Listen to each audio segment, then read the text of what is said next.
Welcome to BPC news bulletin. ముందుగా headlines.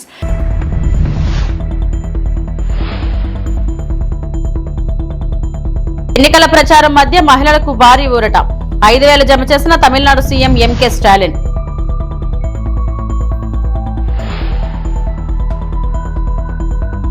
శ్రీకాళహస్తిలో గిరి ప్రదక్షిణ మార్గానికి శంకుస్థాపన. దేవాలయాల అభివృద్ధికి ప్రభుత్వం కట్టుబాటు. AP deputy CM Pawan Kalyan.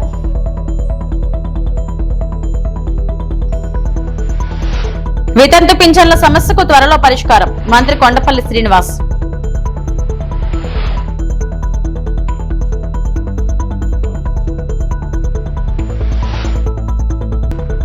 Ayaz మున్సిపాలిటీని దత్తత తీసుకుంటా మల్లు రవి.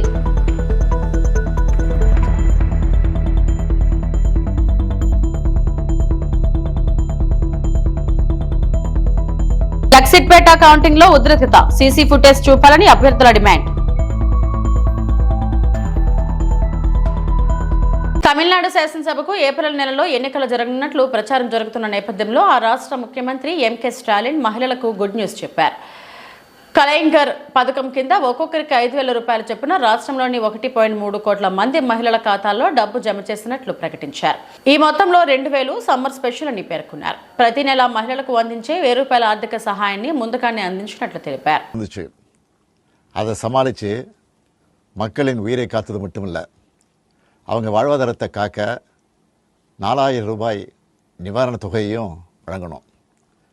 சென்ற ஆட்சி விட்டுட்டு போன கடுமையான நிதி நெருக்கடியை சமாளித்து ஆட்சிக்கு வந்ததுமே பல திட்டங்களை நிறைவேற்றணும். நம்ம ஆட்சிக்கு வர்றதுக்கு முன்னே மாதம் 1,000 ரூபாய் உரிமைத் தொகை வழங்கப்படும்னு அறிவித்தேன். அப்போ இது சாத்தியமே இல்லைன்னு சிலர் சொன்னாங்க.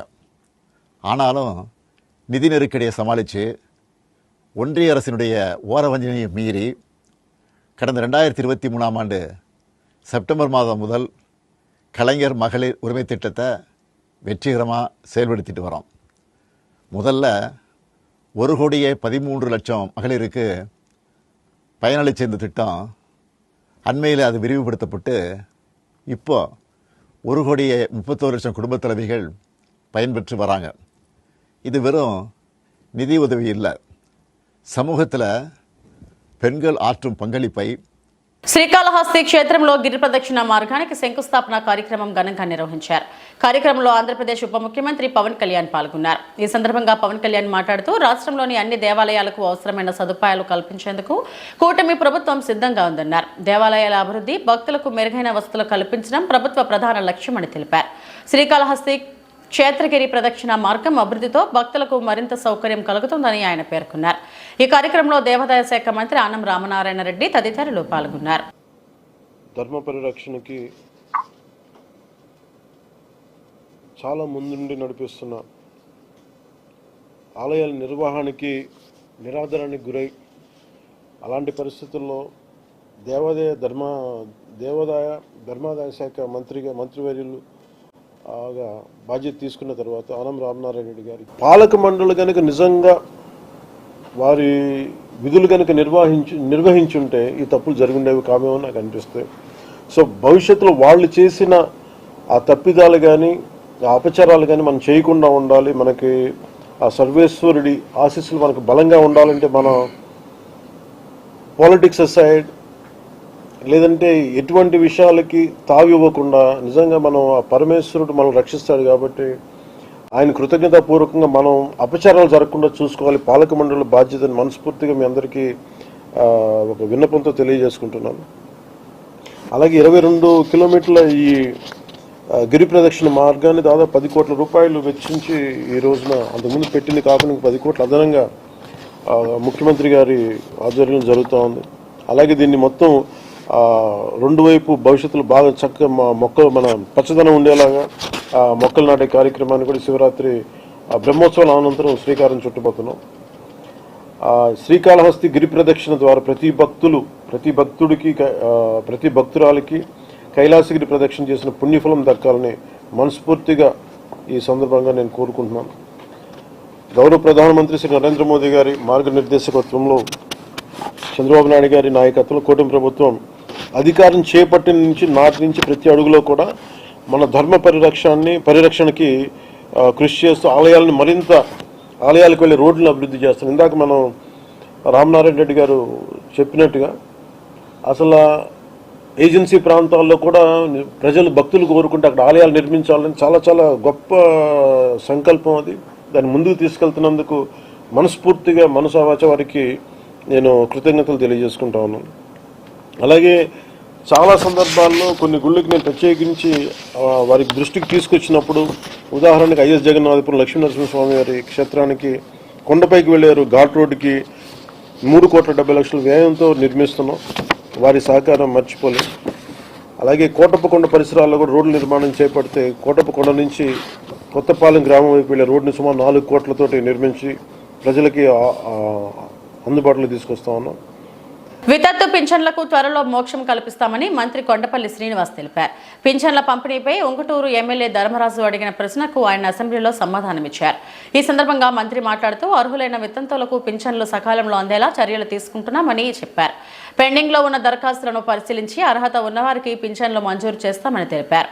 పింఛన్ వ్యవస్థను మరింత పారదర్శకంగా సమర్థవంతంగా అమలు చేసే దిశగా ప్రభుత్వం చర్యలు చేపట్టిందన్నారు. 2029 నాటికి 39 లక్షల పెన్షన్లు ఉన్నాయి అధ్యక్ష. అది తక్కువ అధ్యక్ష. 54,10,000 పెన్షన్స్ 2019కి ఉన్నాయి అధ్యక్ష. అక్కడి నుంచి వాళ్ళు 65 లక్షలు చేశారని చెప్పాలి అధ్యక్ష. ఎందుకంటే 39 అనేది చాలా తప్పు. 54,10,000 పెన్షన్స్ 2019 నాటికి అప్పటి కూటమి ప్రభుత్వం ఇవ్వడం జరిగింది అధ్యక్ష, తెలుగుదేశం ప్రభుత్వం. మరి అలాగే పెన్షన్ తీసామని చెప్తున్నారు అధ్యక్ష. ఇప్పటి వరకు గత 20 నెలలుగా పెన్షన్స్ తీయడం అనేది ఎక్కడా జరగలేదు అధ్యక్ష. గత గవర్నమెంట్లో 6 నెలలకు ఒకసారి 6 స్టెప్ వ్యాలిడేషన్ అని చెప్పి పెన్షన్ తీసి కొత్తవి ఇచ్చారు అధ్యక్ష. కానీ ఈ 20 నెలల్లో పెన్షన్స్ అనేది ఎవరికి కూడా తీయలేదు అధ్యక్ష. పైగా స్పౌస్ పెన్షన్స్ కూడా వెంటనే శాంక్షన్ చేయడం అవుతుంది అధ్యక్ష. ఎవరైతే భర్త చనిపోతారో వృద్ధాప్యం పెన్షన్లో ఎవరైతే భర్త చనిపోతారో వెంటనే భార్యకి కష్టం కలగకుండా, ఎందుకంటే వాళ్ళు హస్బెండ్ పెన్షన్ ఆ కుటుంబానికి కొంచెం సాయం ఉంటుంది. హస్బెండ్ చనిపోయిన తర్వాత భార్యకి వెయిట్ చేయకుండా వెంటనే పెన్షన్ ఇచ్చేలాగా ప్రభుత్వం చర్యలు తీసుకుంది. సుమారు ఇప్పటికే 2,50,000 స్పౌస్ పెన్షన్స్ ఇవ్వడం జరిగింది అధ్యక్ష. మరి అంతేకాకుండా ఎవరైతే స్వర్గస్థులు అవుతున్నారో వాళ్ళ పెన్షన్ ఆగడం అనేది వాస్తవం అధ్యక్ష. స్వర్గస్థులైన వారికి పెన్షన్ ఉండదు కదా అధ్యక్ష. వాళ్ళు 4,70,000 మంది గత 20 నెలల కాలంలో చనిపోయారు అధ్యక్ష. వాళ్ళ పెన్షన్ ఆపడం జరిగింది. మరి అలాగే ఎవరైతే 3 నెలల పాటు పెన్షన్ తీసుకోవాలో వాళ్ళు పర్మనెంట్ మైగ్రేషన్ కింద పెన్షన్ ఆపడం జరుగుతుంది అధ్యక్ష. ఆ 3 నెలల కాలంలో కూడా 1 నెల గత ప్రభుత్వంలో 1 నెల ఇవ్వకపోతే ఆ నెల పెన్షన్ కోల్పోవడం జరుగుతుంది అధ్యక్ష. కానీ కూటమి ప్రభుత్వం వచ్చిన తర్వాత ఈ 3 నెలల్లో ఏ నెల వచ్చినా కూడా 3 నెలల పెన్షన్స్ కూడా ఇవ్వడం జరుగుతుంది అధ్యక్ష. ఎందుకంటే ఈరోజు చాలామంది ఆంధ్రప్రదేశ్లో వలసగా కొంతమంది బయటకి ఉద్యోగం కోసం వెళ్ళిన వాళ్ళు ఉంటారు, లేదా కొడుకు దగ్గర ఉండడానికి కొడుకు బయట ఉద్యోగం చేస్తే కొడుకు దగ్గర నివాసం ఉండడానికి వెళ్తున్నారు. వాళ్ళకి కూడా గౌరవప్రదంగా 3 నెలల్లో ఎప్పుడు వచ్చినా కూడా పెన్షన్ ఇవ్వడం జరుగుతుంది అధ్యక్ష. అమరావతి లెజిస్లేటివ్ అసెంబ్లీలో సభ్యులు అడిగిన ప్రశ్నలకు సమాధానమిచ్చారు. శ్రీకాకుళం జిల్లాలోని ప్రాజెక్టులు మరియు కర్నూలు జిల్లాలో గుండ్రేవుల ప్రాజెక్టుల పురోగతిపై వివరాలు వెల్లడించారు. ఈ సందర్భంగా మంత్రి నిమ్మల రామానాయుడు మాట్లాడుతూ ప్రాజెక్టుల పనులు దశల వారీగా కొనసాగుతున్నాయని తెలిపారు. భూసేకరణ, ఆర్థిక మంజూరులు, సాంకేతిక అనుమతులు ప్రక్రియలు కొనసాగుతున్నాయని చెప్పారు. ప్రాజెక్టులు పూర్తయిన తర్వాత ఆయా ప్రాంతాల్లో సాగునీటి సదుపాయం మెరుగుపడటంతో పాటు తాగునీటి సమస్యకు శాశ్వత పరిష్కారం లభిస్తుందని పేర్కొన్నారు. నిర్ణీత గడువులో పనులు పూర్తి చేయడానికి ప్రభుత్వం కట్టుబడి ఉందని స్పష్టం చేశారు. కర్నూలు, నంద్యాల జిల్లాలకు సంబంధించి కొడమూరు, కర్నూలు, నందికొట్కూరు, శ్రీశైలం, పాణ్యం, నంద్యాల, ఆలగడ్డ, బనగానపల్లి అంటే ఏదైతే ఈ యొక్క కేసీ కెనాల్కి సంబంధించి మేజర్గాను, అదేవిధంగా కర్నూలు, నంద్యాల, కడప పట్టణాలకు సంబంధించి త్రాగునీటి సరఫరా కోసం భవిష్యత్తులో ఆదోని, ఎమ్మినగూరు, మంత్రాలయం, ప్రతికొండ, కొడుమూరుకు సంబంధించినటువంటి మరి ఈ యొక్క పశ్చిమ ప్రాంతానికి అవసరాల దృష్ట్యా ఈ యొక్క గుండ్రేవుల రిజర్వాయర్ని రూపొందించిన మాట వాస్తవం అధ్యక్ష. దీనికోసం 2019 ఫిబ్రవరిలో 2,890 కోట్ల రూపాయలతోటి ఆ రోజునటువంటి తెలుగుదేశం ప్రభుత్వం దీనికి అనుమతులు మంజూరు చేసి నిధులు కేటాయించడం జరిగింది అధ్యక్ష.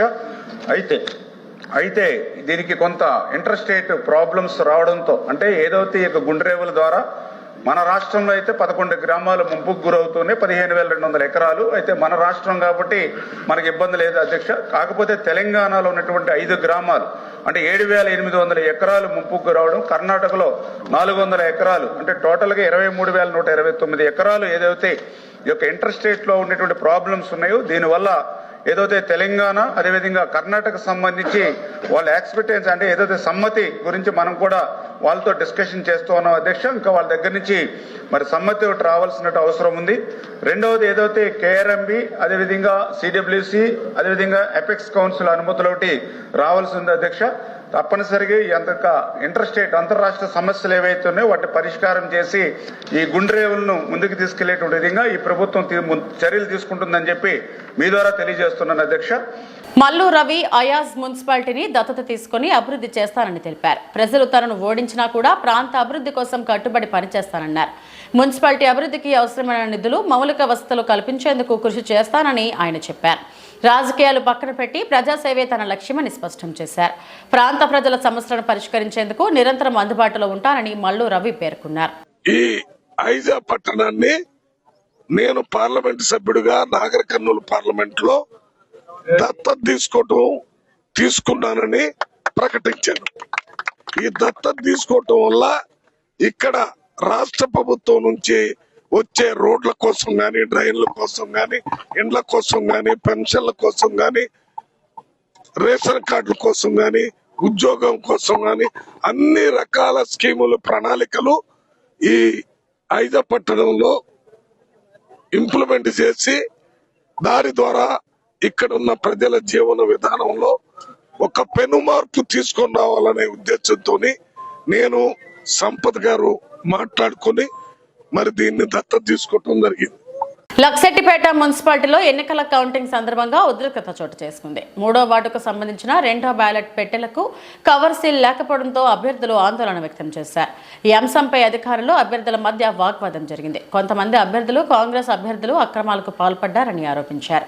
కౌంటింగ్ ను తాత్కాలికంగా నిలిపివేసి సీసీ ఫుటేజ్ ద్వారా స్పష్టత ఇవ్వాలని అభ్యర్థులు డిమాండ్ చేశారు. పరిస్థితిని అదుపులోకి తీసుకురావడానికి అధికారులు చర్యలు చేపట్టారు. పేపర్ సీల్ కాదు సార్, ఇది ఎందుకు మీరు దానికి సమాధానం చెప్పండి. మిగతా 14 వార్డులలో క్లాత్ ప్యాకింగ్ వచ్చింది, ఒక 3వ వార్డులో ఎందుకు క్లాత్ ప్యాకింగ్ రాలే? మా ఆబ్జెక్షన్ మీరు సమాధానం చెప్పండి. మా ఆబ్జెక్షన్ మీరు సమాధానం చెప్పిన తర్వాతనే కౌంటింగ్ స్టార్ట్ చేయండి. దద్దమ్మలాగా చదువు ట్రైనింగ్ ఉండదా? ఎలక్షన్ ట్రైనింగ్ ఉండదా? చూడండి, పేపర్ సీల్ తో సంబంధం లేదు. అక్కడ క్లాత్ ప్యాకింగ్ దానికి కూడా చూడండి, క్లాత్ ప్యాకింగ్ దానికి కూడా ఉంది, క్లాత్ ప్యాకింగ్ చూడండి, అది చూడండి, క్లాత్ ప్యాకింగ్ దానికి కూడా ఉంది. ఈ 2 బాక్స్లకు ఎందుకు చెప్పండి, ఈ 2 బాక్స్లకు ఎందుకు క్లాత్ ప్యాకింగ్ ఉండదు? ఎందుకుండదు సార్ తేడా? మరి దీనికి ఎందుకు చేయలేదు అంటున్నాం మేము. ఈ 2 బాక్స్లకు ఎందుకు చేయలేదని క్వశ్చన్ చేస్తున్నాం. చెప్పండి, ఈ 2 బాక్స్లకు ఎందుకు చేయలేదు క్వశ్చన్ చేస్తున్నాం మేము. చూపించండి అప్ టు డేట్. అరే వట్టిదే కావచ్చు సార్, అది వట్టిదే కావచ్చు అంటే సార్, అది వట్టిదే కావచ్చు. దీనికి ఏమైనా మార్కింగ్ ఇచ్చుకున్నారా? 3వ వార్డు గిట్ట మాకు తెలియదు. తిరుమల శ్రీవారిని నైవేద్య విరామ సమయంలో తమిళనాడు మాజీ ముఖ్యమంత్రి ఎడప్పాడి పళనిస్వామి కుటుంబ సమేతంగా స్వామివారిని దర్శించుకున్నారు. వీరికి ఆలయ అధికారులు స్వాగతం పలికి దర్శన ఏర్పాట్లు చేశారు. దర్శనానంతరం రంగనాయకుల మండపంలో వేద పండితులు వేదాశీర్వచనం అందించగా ఆలయ అధికారులు స్వామివారి తీర్థ ప్రసాదాలను అందజేశారు.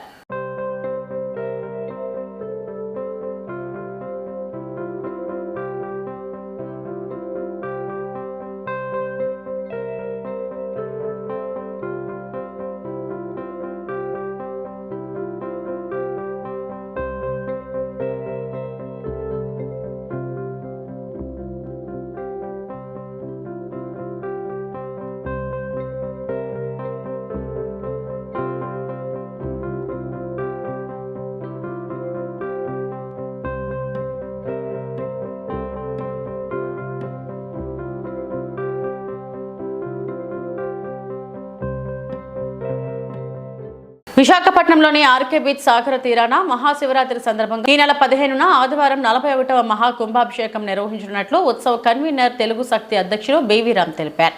కేంద్ర మాజీ మంత్రి టి సుబ్బరామరెడ్డి ఆధ్వర్యంలో ఈ వేడుకలు అంగరంగ వైభవంగా జరగనున్నాయి.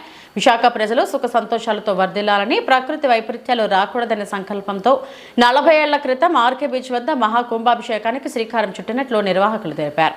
ప్రతి సంవత్సరం ఆనవాయితీగా నిర్వహిస్తున్న ఈ ఉత్సవాలకు ఈ ఏడాది కూడా విస్తృత ఏర్పాట్లు చేసినట్లు చెప్పారు. భక్తులచే పవిత్ర జలాలు, పళ్ల రసాలతో శివలింగానికి అభిషేకం నిర్వహించనున్నారు.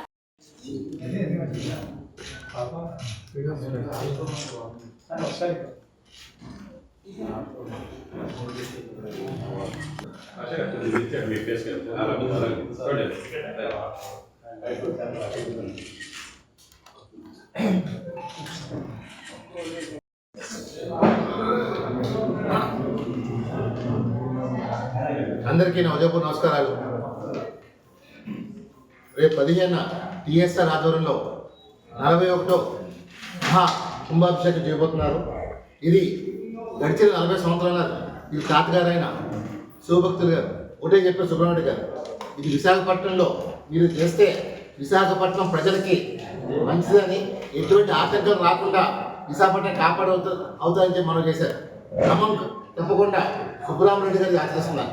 మనగా మనం చూసాం, విశాఖపట్నంలో హుదూద్ తుఫాన్లు వచ్చినా, ఎన్నో ప్రజలు వచ్చినా, కేవలం విశాఖపట్నంలో మనం చేసిన ఇలాంటి కార్యక్రమం వల్ల విశాఖపట్నం ఏమి కాకుండా ఈనాడు ప్రశాంతంగా మేము ఒకటే పిలిపిస్తున్నాం, రేపు 15. ఎందుకంటే చాలామంది నేవీ మేళ వల్ల ఆటంకం వస్తుందని చెప్పి అనుకున్నారు.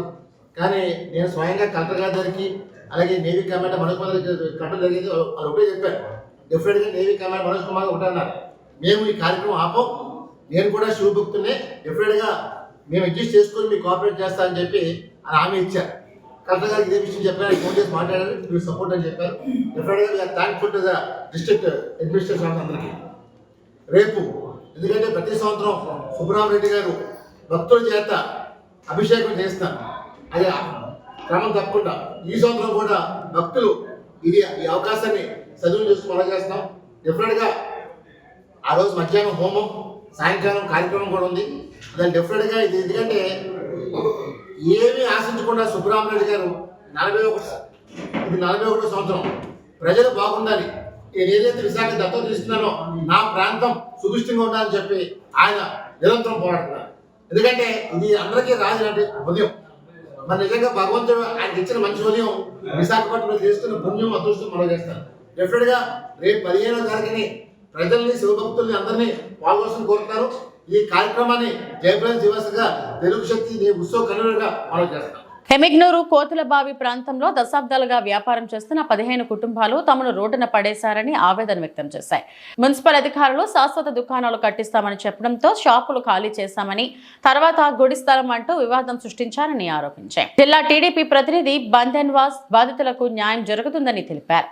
ఎమ్మెల్యే బివి జయనాగేశ్వర రెడ్డి కూడా షాపులు తిరిగి కేటాయించేలా చర్యలు తీసుకుంటామని హామీ ఇచ్చారు. మేము కోతులబావి దగ్గర ప్లేస్లో ఇన్ని కుటుంబాలు జీవిస్తున్నామన్నా. గత 60-70 సంవత్సరాల నుంచి మేము జీవిస్తున్నాము.